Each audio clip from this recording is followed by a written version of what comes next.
Bonjour à tous, avec l'aide de Dieu, le cours numéro 153 dans le Rambam Sefer HaMitzvot, commandement positif numéro 33, l'ordre qui a été enjoint aux Kohanim de mettre des vêtements particuliers pour la gloire et majesté. Et après seulement, une fois qu'ils ont ces vêtements, ils vont pouvoir servir officiers dans le temple. Comme la Torah dit, c'est un ordre que Dieu dit à Moshe Rabbeinu de faire des vêtements pour Aaron, son frère. Tu feras des vêtements pour Aaron, ton frère, qui est le Kohen Gadol, le grand prêtre. Ces vêtements-là vont être pour la gloire et majesté. Il est écrit à propos des enfants de Aaron, qui étaient des Kohanim ordinaires et non pas des Kohen Gadol. Banav takrivil bashtam kutanov. Puis tu feras approcher ces enfants et tu vas les vêtir de tuniques. Et les vêtements donc, du grand prêtre, c'est 8 vêtements. Et pour le prêtre ordinaire, c'est 4 vêtements. Le Rambam ne les cite pas ici, mais on peut les voir sur l'image ici. Donc ça, c'est les 4 vêtements qu'il y a pour le Kohen ordinaire. Puis, ce qu'on voit ici, c'est la ceinture, c'est la tunique, c'est le pantalon, ça c'est le chapeau, le ruban qu'il mettait sur la tête. Puis le Kohen Gadol, il faut rajouter donc le tzitz qu'il met sur son front. Et la tunique, puis le tablier avec le pectoral. Donc ça fait en tout 8 vêtements. Si le Kohen va servir avec moins que les vêtements qu'il doit mettre, ou bien il va rajouter plus de vêtements, eh bien son service n'est pas valide. Et en plus de cela, il est coupable de mort par le ciel, mitabide shamaim. De même, on retrouve en effet que dans le traité Sanhedrin, quand on parle donc de ceux qui sont coupables de mort par le ciel, on mentionne celui qui a servi dans le temple avec des vêtements en moins que ce qu'il fallait. Donc, c'est-à-dire les 8 pour le grand prêtre et les 4 pour le Kohen ordinaire.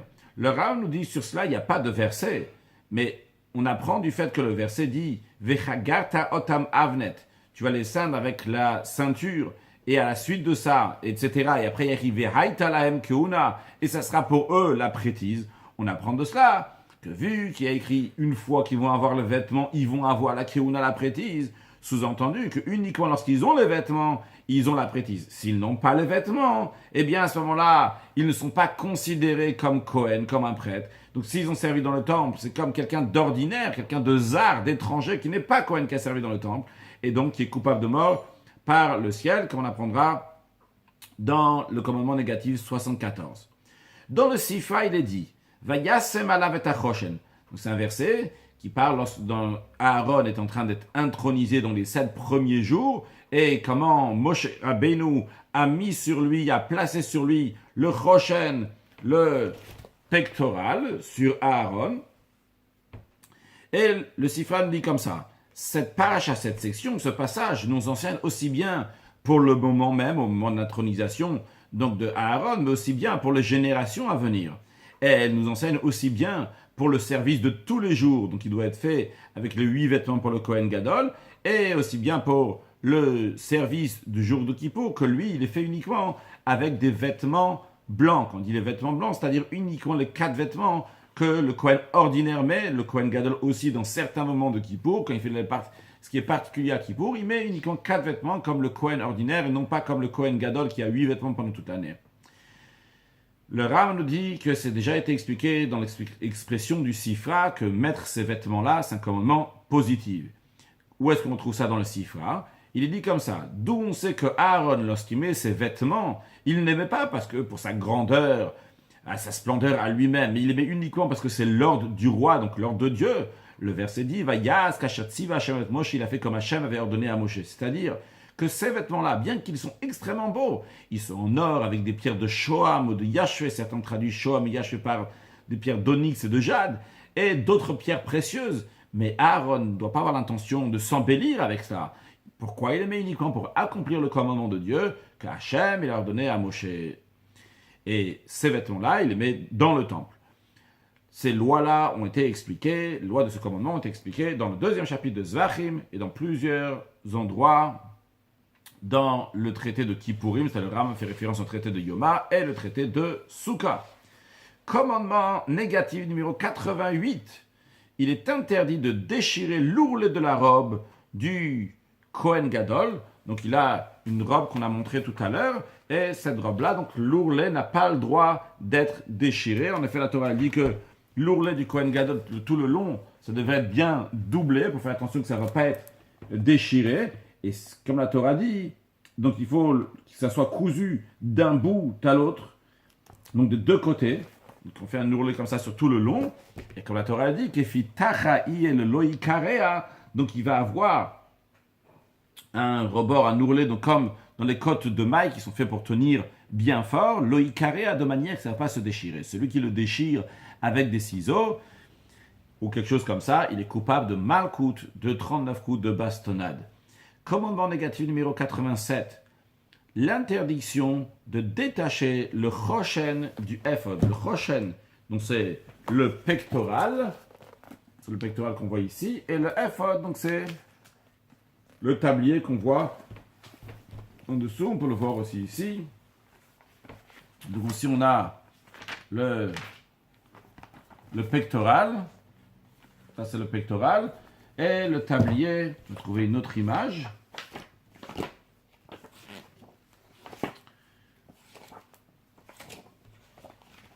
Donc en tous les cas, ça doit rester ensemble, aussi bien, voilà, ici on a le tablier, donc le tablier comme ça, ici, et à ce niveau-là, c'était rattaché le pectoral, donc le choshen était rattaché. Et justement, ce qu'on va apprendre maintenant, c'est que si on n'a pas le droit, si quelqu'un juste comme ça, il le détache comme le Rambam dit ailleurs dans son livre de Mishneh Torah, qu'il coule, qu'il enlève juste comme ça pour détacher, pour abîmer, eh bien, ça c'est l'interdiction sur le texte.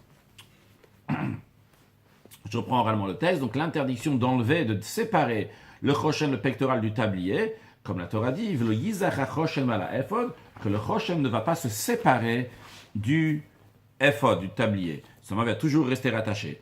À la fin du traité Makot, ils disent aussi là-bas, lorsqu'ils mentionnent donc, tous ceux qui sont coupables de bastonnade, de malkout, la Gemara mentionne, il y a aussi celui qui sépare le choshen, le pectoral du tablier. D'où est l'interdiction? L'interdiction la prend du verset que le choshen ne se séparera pas du ephod. Donc en tous les cas, on voit de cela, le Ram nous dit que celui qui sépare le choshen du ephod, le pectoral du tablier, il reçoit malkout les 39 coups.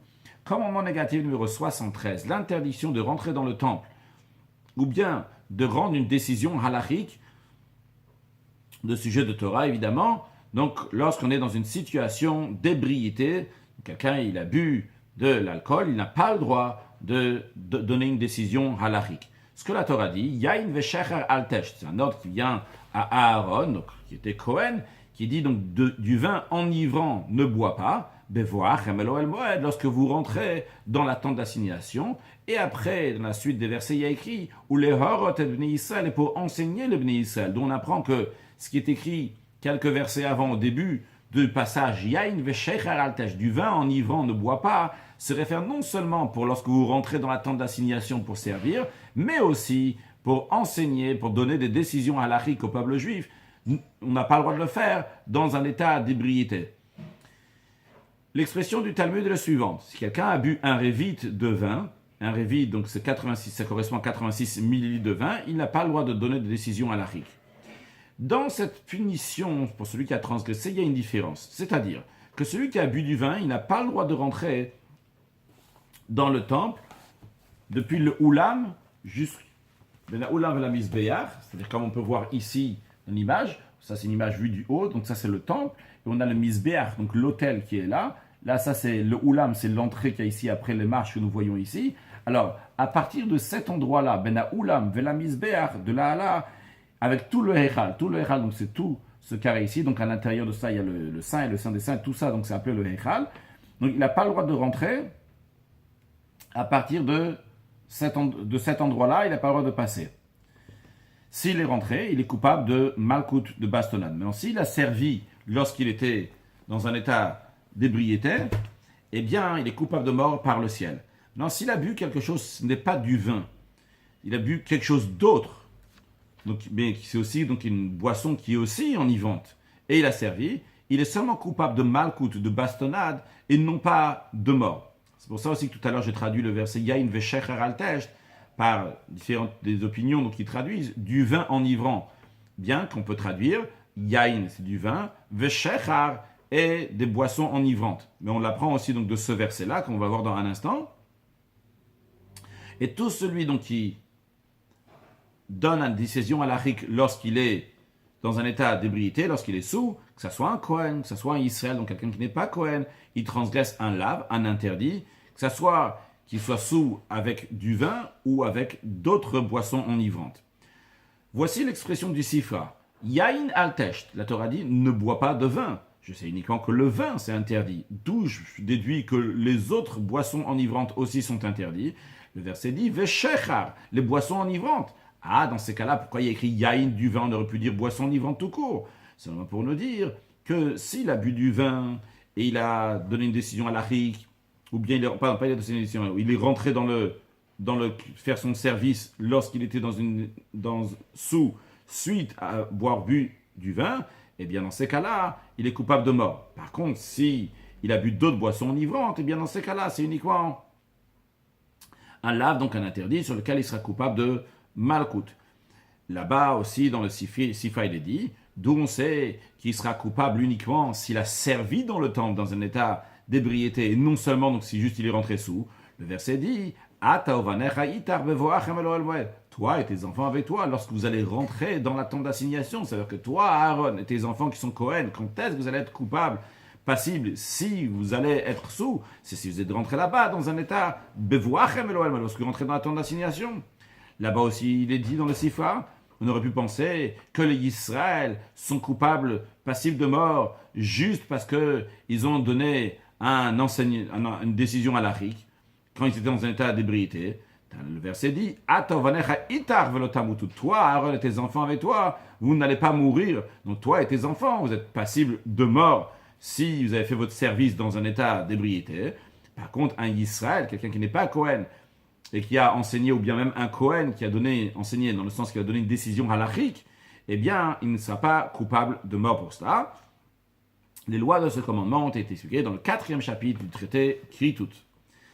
Commandement négatif numéro 163. Il est interdit aux Kohanim, aux prêtres, de rentrer dans le temple lorsqu'ils ont les cheveux qui ne sont pas taillés. Ailleurs, le Rambam dit donc les cheveux pas taillés, c'est-à-dire qu'il a laissé ses cheveux longs 30 jours. Le Rambam dit donc c'est interdit de rentrer dans le temple lorsqu'il a ses cheveux qui ne sont pas taillés, comme le font les endeuillés qui ne se coupent pas les cheveux. Ce que la Torah dit, Rachechem altifrau, ne laissez pas pousser vos cheveux. Donc c'est un ordre qui a été dit aux enfants de Aaron.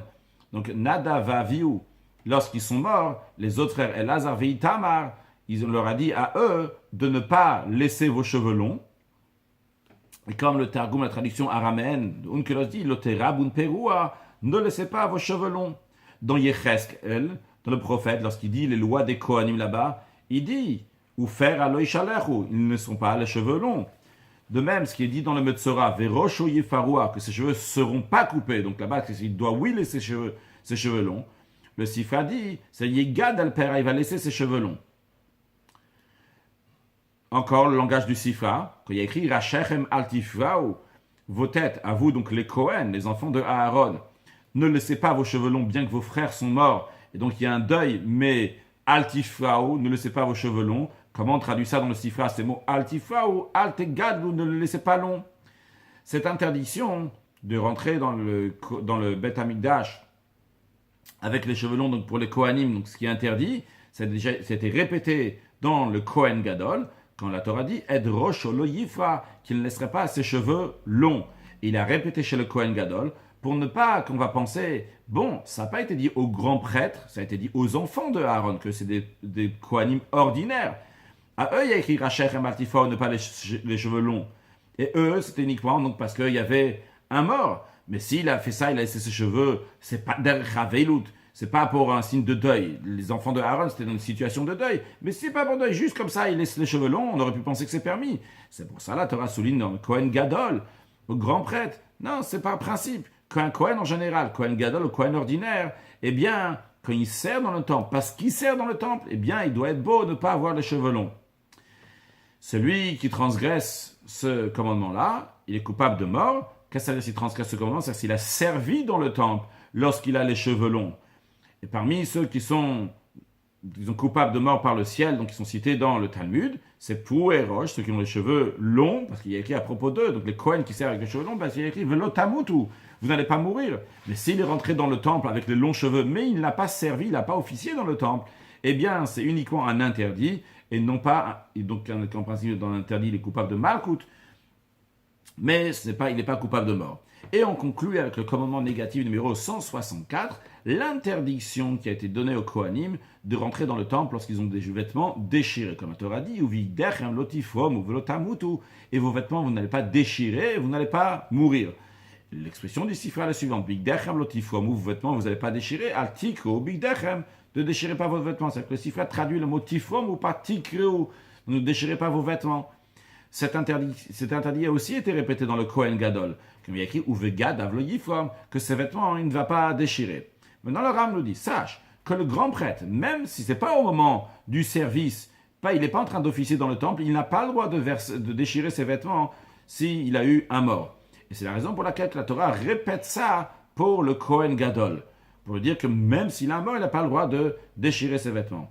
Dans le Sifra, il est dit Rosho lo yifom, gadav lo yifom. Donc, à propos du Kohen Gadol, il est dit que ses cheveux, il ne va pas laisser longs, et ses vêtements, il ne va pas déchirer.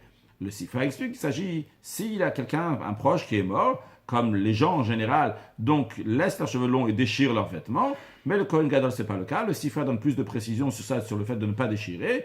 Il dit comme ça, le Kohen Gadol, lorsqu'il va déchirer pour son mort, il va le faire par le revers inférieur, c'est-à-dire de manière qu'on ne va pas le voir. Par contre, le Kohen ordinaire, lui, il va le faire du haut, c'est-à-dire qu'on peut voir qu'il a déchiré pour le mort. Maintenant, tout celui qui a officié avec des vêtements déchirés, il est coupable de mort, parce que la loi de ceux qui ont les cheveux longs et ceux qui ont des vêtements déchirés, c'est la même, comme on a pris dans la mitzvah précédente, mais par contre, dans ce qui concerne rentrer dans le temple dans une telle situation, c'est un interdit, il n'est pas coupable de mort, mais c'est un interdit. Et le Kohen Gadol, par contre, lui, il n'a jamais le droit ni de laisser ses cheveux longs, ni de déchirer ses vêtements, même s'il ne rentre pas dans le temple. Et ça, c'est la différence qu'il y a entre le Kohen ordinaire et le Kohen Gadol. Bezrat Hashem, que Dieu fasse, comme très prochainement la venue de Mashiach, comme le Talmud dit, que dès qu'il va y avoir la venue de Mashiach, tout de suite, Aaron et Moshe, ils vont être là pour nous dire comment faire, etc. On verra Aaron avec tous les vêtements de prêtrise et tout ce qu'il faut très prochainement. Excellente journée.